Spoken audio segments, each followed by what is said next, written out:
Assalamualaikum warahmatullahi wabarakatuh. Waalaikumsalam warahmatullahi wabarakatuh. Bismillahirrahmanirrahim. Alhamdulillahi rabbil alamin. Wassalatu wassalamu ala asyrafil anbiya'i wal mursalin. Sayyidina Muhammadin sallallahu alaihi wasallam. Allahumma shalli wa ala alihi wa sahbihi ajma'in, amma ba'du. Al-Mukarramin, para pengurus besar Nahdlatul Ulama, para Nahdiyin dan Nahdiyat, Al-Mujahidin dan Al-Mujahidat, rahimakumullahu jami'an. Sudah setahun setengah bahkan lebih kita dicoba oleh Allah Subhanahu wa Ta'ala dengan virus yang bernama COVID-19. Kita sama-sama tidak ada yang tahu kapan virus ini akan diangkat oleh penciptanya, yakni Allah Subhanahu wa Ta'ala. Sesungguhnya bagi penciptanya mencabut corona ini sangat gampang sekali. Inna dzalika 'alallahi yasir. Mudah sekali hal itu bagi Allah Subhanahu wa Ta'ala.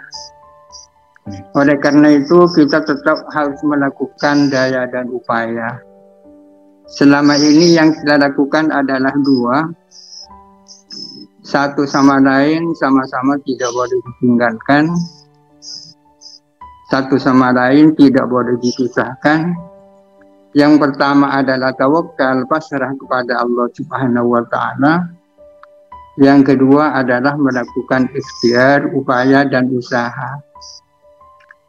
Tawakal saja tanpa ikhtiar itu tak benar.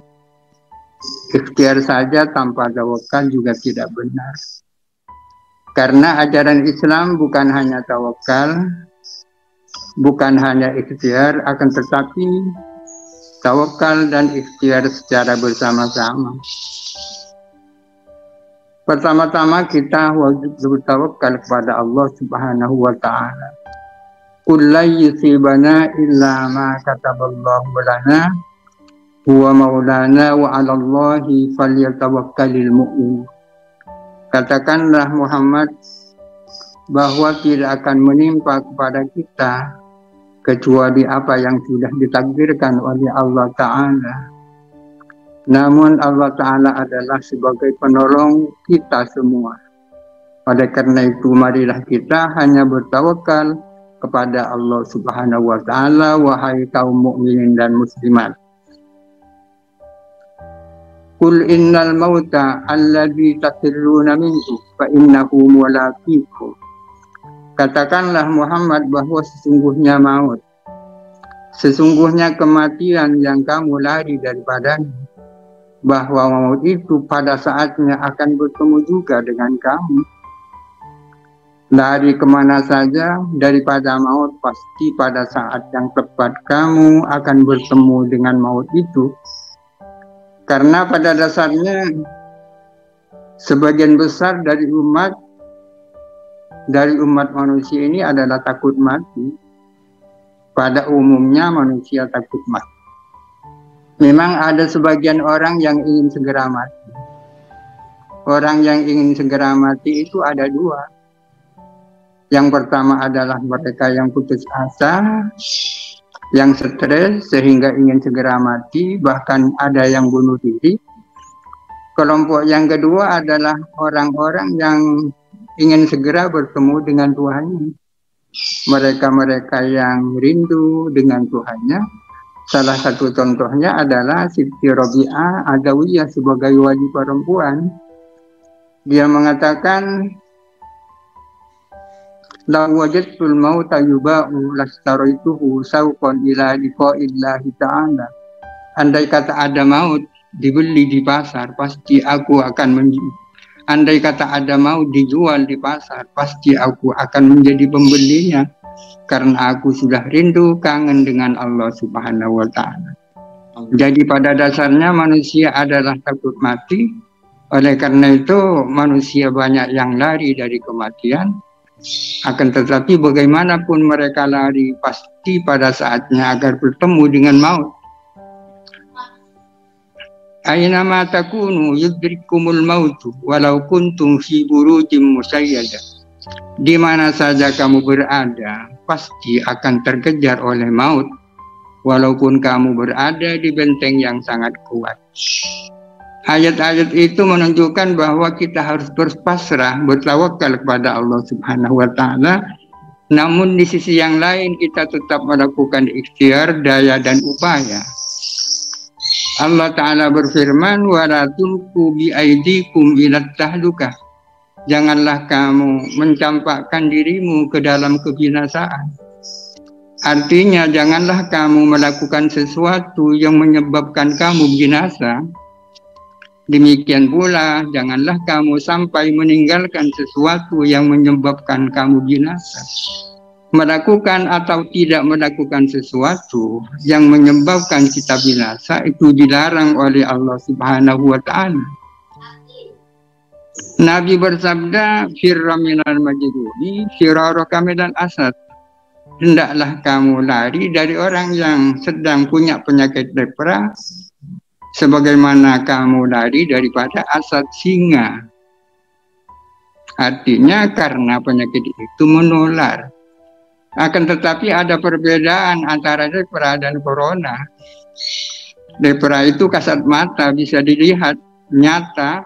Oleh karena itu menghindarinya gampang, tidak sulit. Beda dengan corona yang tidak tampak. Kita sama-sama tidak tahu siapa di antara kita yang benar-benar sehat dan siapa di antara kita yang sesungguhnya sudah positif corona, sama-sama tidak tahu. Oleh karena itu kaidahnya bisa dibalik. Kalau kaidah asalnya mengatakan pada dasarnya manusia itu sehat, kecuali yang sudah nyata-nyata sakit. Sekarang bisa dibalik, pada dasarnya manusia itu sakit, kecuali mereka yang sudah dinyatakan sebagai negatif corona. Oleh karena itu dasarnya adalah suudzon, tidak apa-apa dalam konteks ini. Artinya kita sama-sama satu sama lain sama-sama berburuk sangka, jangan-jangan orang ini adalah corona. Tidak ada persoalan. Recording in progress. Para hadirin sekalian, salah satu upaya yang harus dilakukan adalah menaati protokol kesehatan. Protokol kesehatan sudah menjadi kesepakatan di antara ulil amri. Yang saya maksud dengan ulil amri dalam konteks ini adalah 3 kelompok. Ulil amri dalam persoalan politik kenegaraan adalah pemerintah, umara. Ulil amri dalam soal ilmu-ilmu syariat adalah ulama, khususnya fuqaha.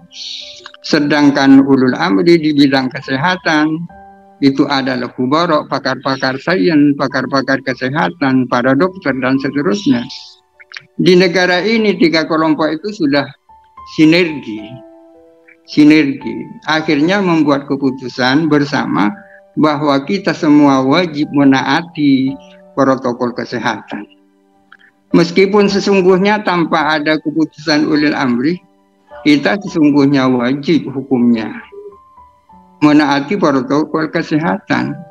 Karena dengan menaati protokol kesehatan kita bisa menjaga diri agar supaya tidak tertular.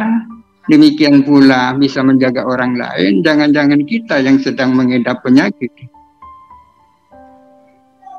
Para hadirin sekalian,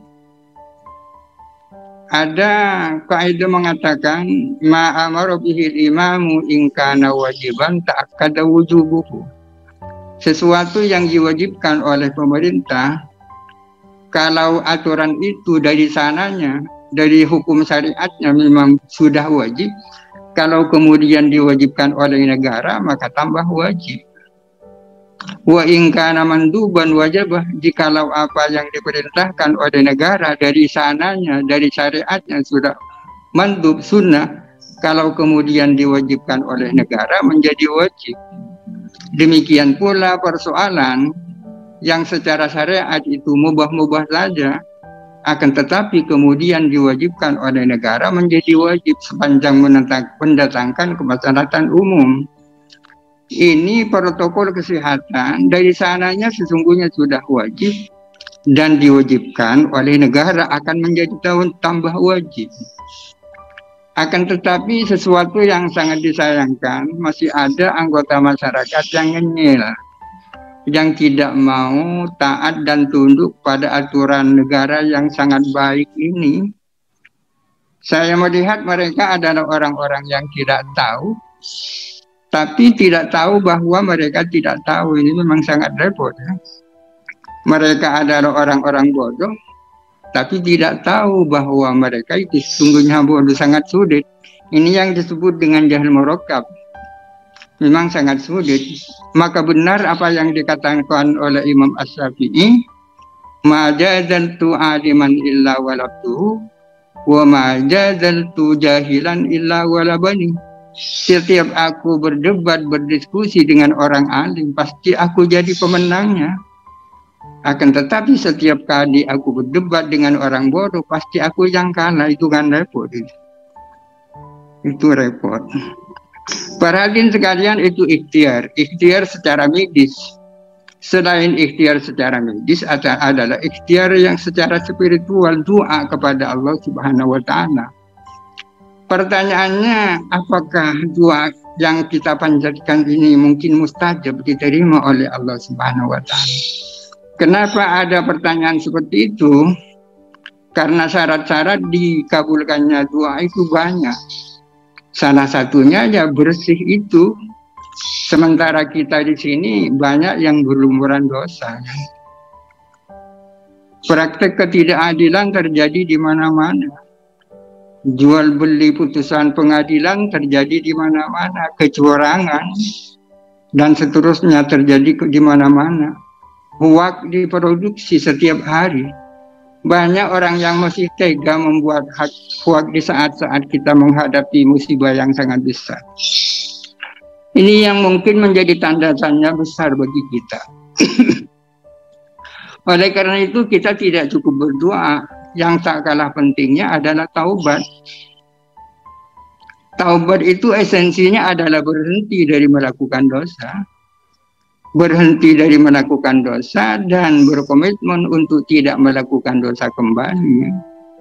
Mudah-mudahan kita semua ini disadarkan dengan peristiwa yang sangat besar ini. Kita merasa dan mau melakukan introspeksi, muhasabatun nafsi. Sehingga kita sadar bahwa sesungguhnya kita ini banyak dosa.